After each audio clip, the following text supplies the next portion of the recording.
Kawadhi nyimere ni jatend migao mar apaya Davis Chirchir ochako chopo mbele komiti mar Senet orag mar kambi mar ADANI nyiewo paw ndeke ma JKIA idwaro mondo chiw ler ewi gima ni orag ma piny owacho keto kod kambino. All the things that I've tried to highlight out, but just to leave it up because of time, I would have expected you, before you began addressing this Honorable Senate, Committee of the Senate, to first of all justify why it is you, a Minister for Transport, who is answering matters on PPP. The letter was addressed to Mr. Mudavadi. At that time, he was covering the entire cabinet. Who was the minister responsible who should be answering these questions? Is it you or the Minister for Finance? You are a stranger in these proceedings. The minister to answer these questions is the Minister for Finance, not you. You are not recognized in law.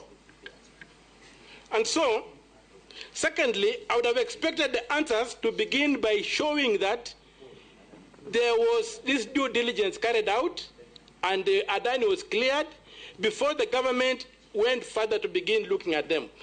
Secondly, there's a requirement in the law that you must prove that competitive bidding could not give us a bidder.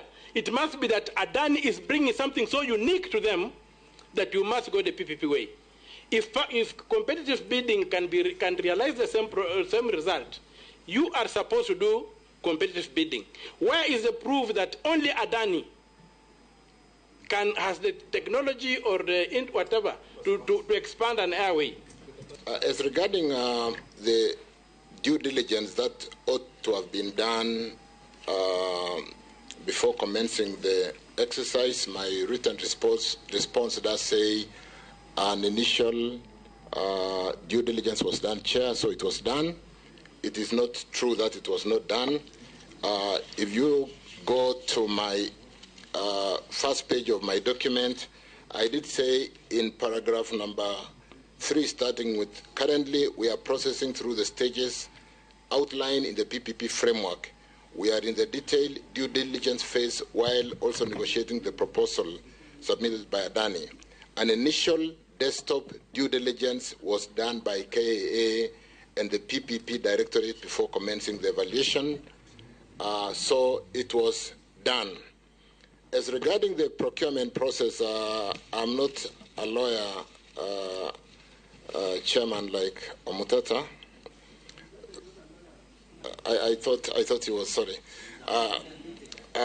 But I've just been referred very quickly to Section 4.2 of the PPP Act, which does say the provision of the Public Procurement and Asset Disposal Act shall not apply to a public-private partnership. So I don't know whether we are reading the same law, the same act. And if you go quickly to section, which other section was this we wanted to refer to? Section 40, which basically talks to a contracting authority may consider a privately initiated proposal submitted under subsection 1, which is a private party may submit a privately initiated proposal to a contracting authority, and the authority may consider a privately proposal submitted accordingly.